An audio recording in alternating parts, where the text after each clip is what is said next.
If you work in the music business, just about everyone agrees that Charli XCX's Brat is the most game-changing album marketing and rollout of the last decade. But one of the biggest problems an artist has is if you make the most amazing thing of an era, well, now you have to follow it up. And this time, you're gonna have to go bigger and better. So how does an artist actually top that so you're perceived as still moving upwards? Because that's a big deal in this business, is if you're not growing, no one cares. Since the pressure to always one-up yourself, especially in pop music, is always there, and we recently saw what happens when you show us the life of a showgirl, and the fans say, I can't relate. So in this video, I'm gonna show you how Charli XCX won the game again by playing a different game than everyone expected. And oddly enough, she's actually done this earlier in her career before. So by the end of this video, you're gonna understand how to play the album release game in a whole new way, and how you can do it even if you're one of the smallest artists in the game. Now, after Charli XCX dropped Brat, and we all saw how amazing the rollout was, I made a video where I showed that before Brat, there was this whole thing that no one really knew what to do with an album in the streaming era once it was out. You tour, maybe you make some music videos. And I made a whole diagram about this where I called this area after an album was out, the WTF area. But Charli showed that you keep the conversation going, which is very important for what she did with this album era. During Brat, she released remixes. She kept people talking. The songs had new reinventions that made people discuss how she changed them and how the different collaborators she did on a quote-unquote remix record reshaped what you thought of them. And largely, what I think Brat really changed in album marketing and how people have thought about it since, and the way I've seen it influence the biggest album marketing now, is that everybody kind of learned that you have to keep the conversation going after the record, not drop a remix record like 18 months later. But one of the main things I find with artists who don't get what's going on with marketing and kind of can't see the hidden strings behind the actions is they first don't understand what positioning is. Now, positioning means that when one friend describes an artist to another, how do they describe them being different to the other artists in the genre? It was very clear after Brat, Charli transformed from the pop girl who's been messing around with underground producers and kind of has her own quirky thing going on to the actual mascot of underground culture in dance who's having the party 365 days a year, who's making edgy and honest music that's way, way, way more unhinged than all the other pop girls. It was genius, and the position was wide open, so let's be honest, look at the other pop girls. No one was doing a good job taking that part of it. And positioning is important, since when you are seen as the second-rate or even the fifth-rate version of an artist, you're not exciting for fans to talk about, to spread the word about you and get you new fans, which is the #1 way you get fans. And also, you don't get gatekeepers opening as many gates, since they could just open it for that top-tier artist. But what many of you also don't get is when you're talking about an era for an artist, that era has an objective. In fact, I've kind of stopped liking calling eras. Like, sure, it's fun if we're talking to the fans to say that stuff, but I like to call them objectives because that's what we're really thinking about during an era. And that objective is to go from the place where you are before the era starts to a new level that's even higher up when the era ends. We need to get to a next level of the position or reinforce that we are the best person in that position and everyone below us is playing child's play. Especially since if you stay in one position, someone could come and do it better than you and all of a sudden they become ascendant and everyone's talking about them. And then when you do what you've kind of just been doing and it doesn't hit as hard, well, that's when you become a legacy artist and your career starts to fall off. Having a goal for where your era is going to take you to in positioning by the end is important, or else you're going to make the incoherent mess of videos you see from so many artists who never quite make it.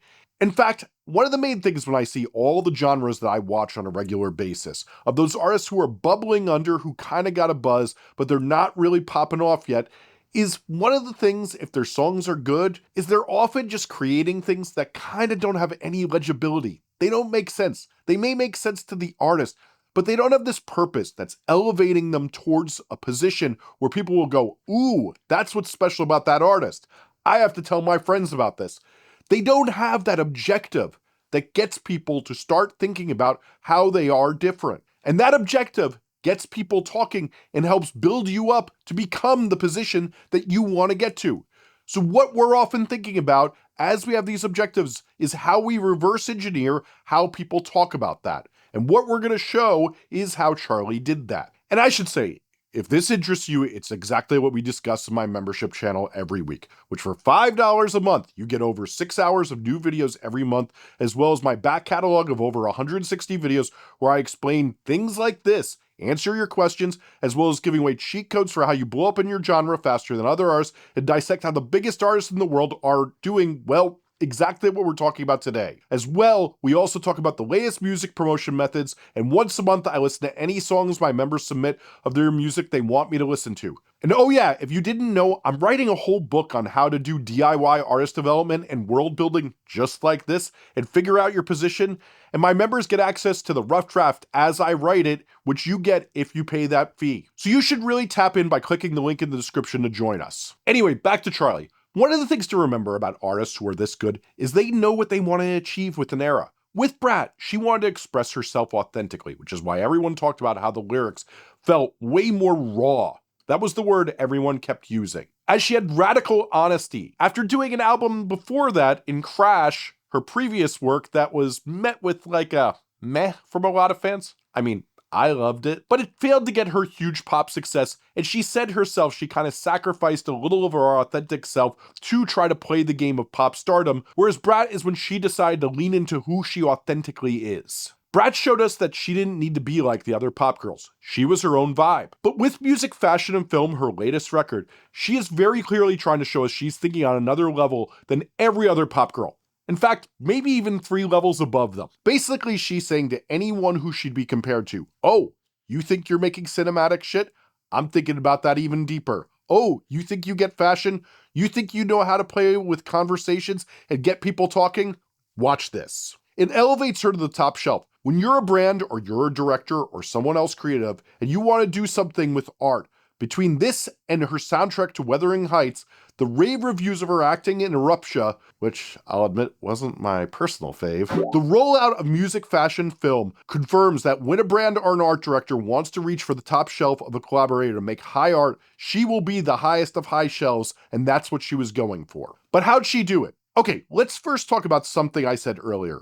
She kind of decided to not play the following up game. So, a little while ago, she wrote this Substack post about not going away. And that was kind of where she decided to do the thing where what a lot of pop stars do is they decide to go away for a while and kind of hope you forget that amazing thing they did. And by the time the star returns, you'll just be glad they're back and forgive that it's kind of mid.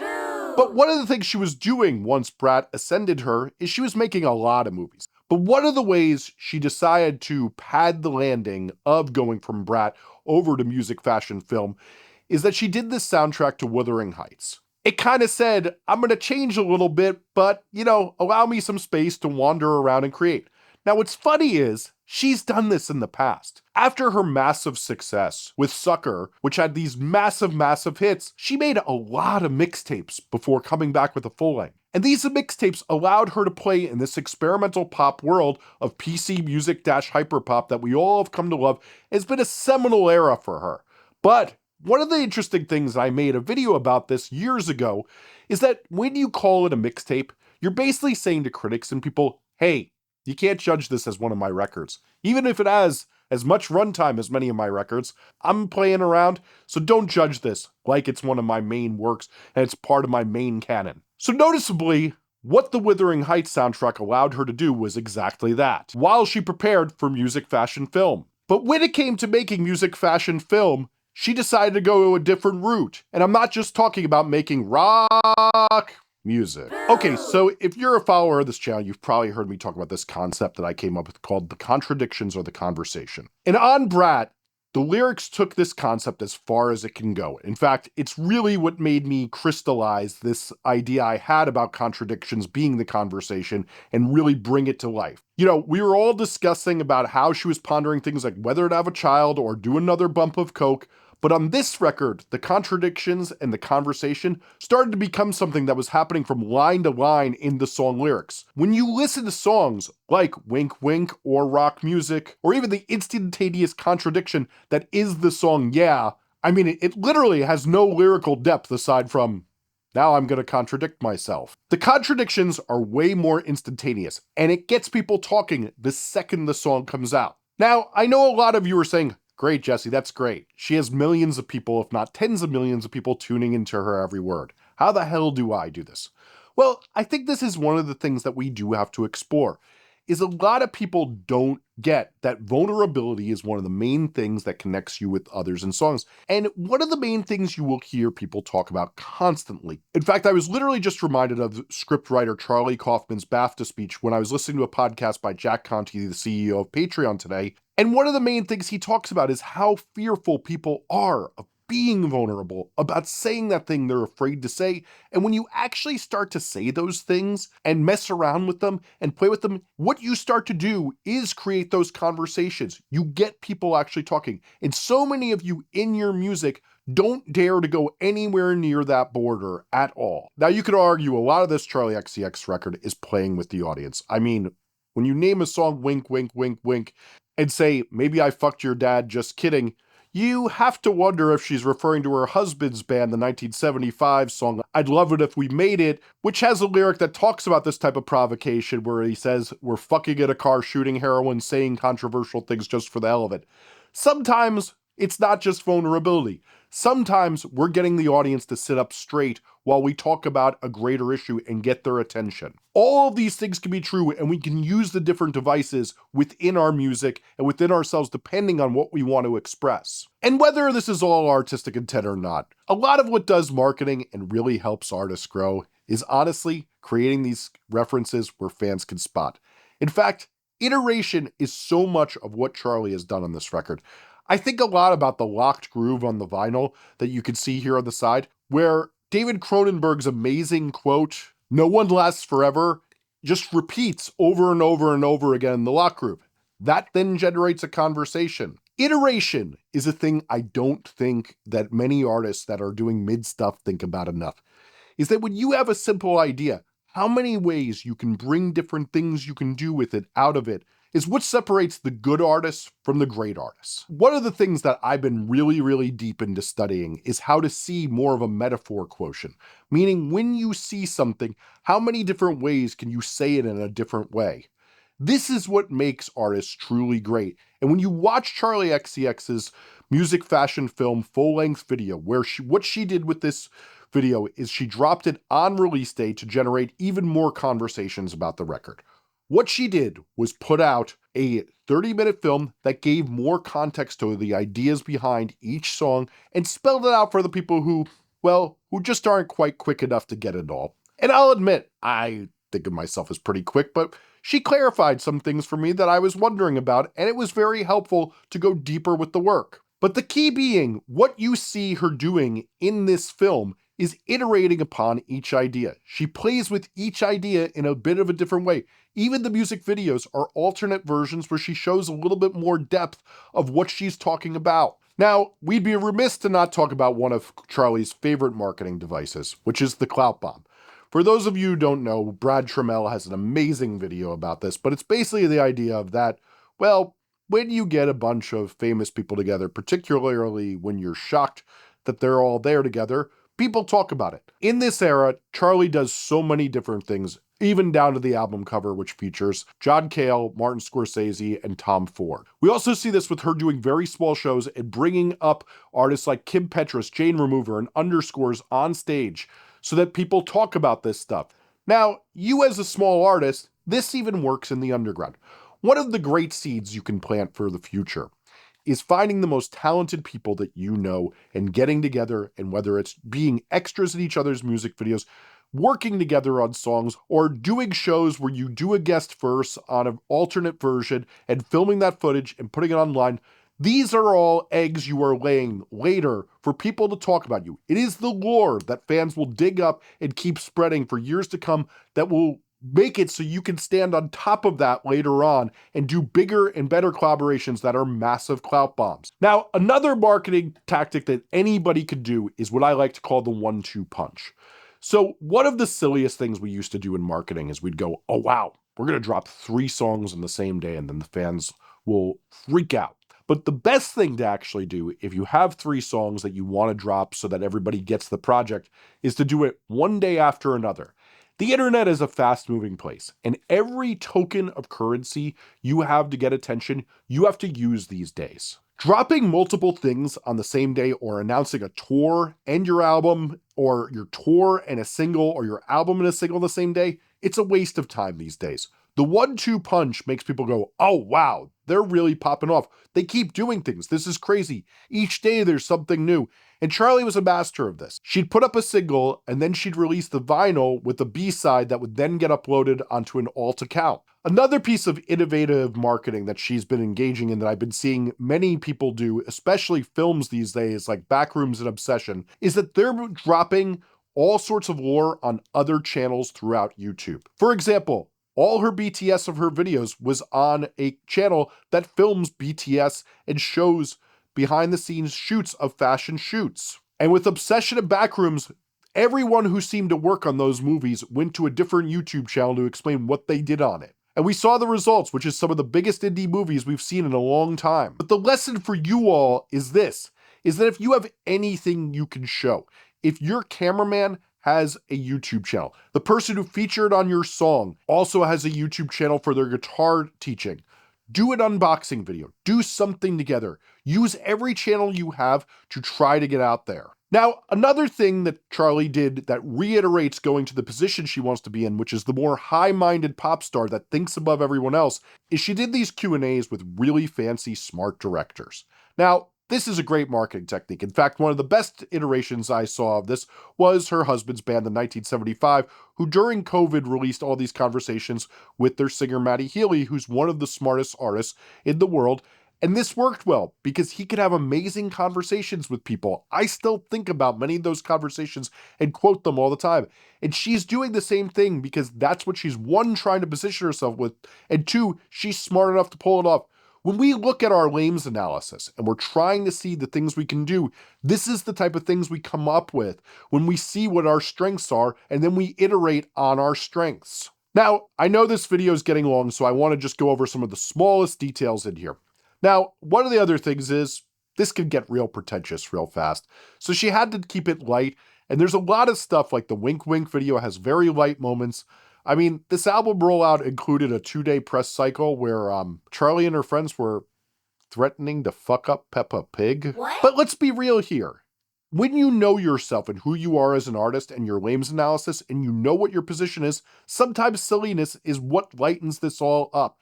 You have to decide if you're that dark, mysterious artist who's never silly, or if you're going to have those silly moments like that. And frankly, this really lightened the mood a bit. Now, lastly, we have to talk about the concept of anti-marketing. Now, I think this trend is pretty interesting. We're going to go deeper on this in another video, so I'm not going to go too deep. But one of the things she did do is make lots of smaller events, which is a big thing now. You know, Phoebe Bridgers recently did a bunch of dates where everyone's phone got locked up. Charli really made it so there wouldn't be a ton of footage leaving these small clubs that she was playing. There was listening events that were very, very small. In fact, there was one in Tokyo while I was there, but I couldn't quite get there. But lastly, I want to leave you all with one big thing to think about, even if you're the smallest artist in the world. Far too many of you are not thinking about what the next step is to get you somewhere higher on the ladder of the fan base that I talk about, where we have 11 different rungs and each one we can get you up a rung if we play your cards right. You need to think about what you want your position to be and what the artist who does things in that position does, and let that lead you to your creative decisions. Let's just say you're hoping to be the artist that everyone sees as being the person you want to have playing guitar next to you in your video or in your live performances. You want to be the person that's actually playing the guitar while Lil Wayne pretends to. Well, then you should probably have a guitar on all the time. Make interesting sounds with your guitar. Go deep on developing your own style. Make sure you play a style of guitar not everyone plays that looks cool on you. Make sure you stand out in your own way. Make sure your amp looks different. But also make sure that you can be a side person and don't steal the show. Think for a while about the traits that the next level that you want to get to would have, and then think about what that artist would do. That's clearly what Charli was doing to make this amazing album rollout that took her to a level that we're going to see for years is going to level her up. So now that you know all this, you may have forgotten what I taught you in the rollout of the Brat video, which really changed album rollouts to this day, and I still don't see enough people figuring out how to take the lessons from. So that video is on the screen right now, and you should really watch it. Thanks for watching.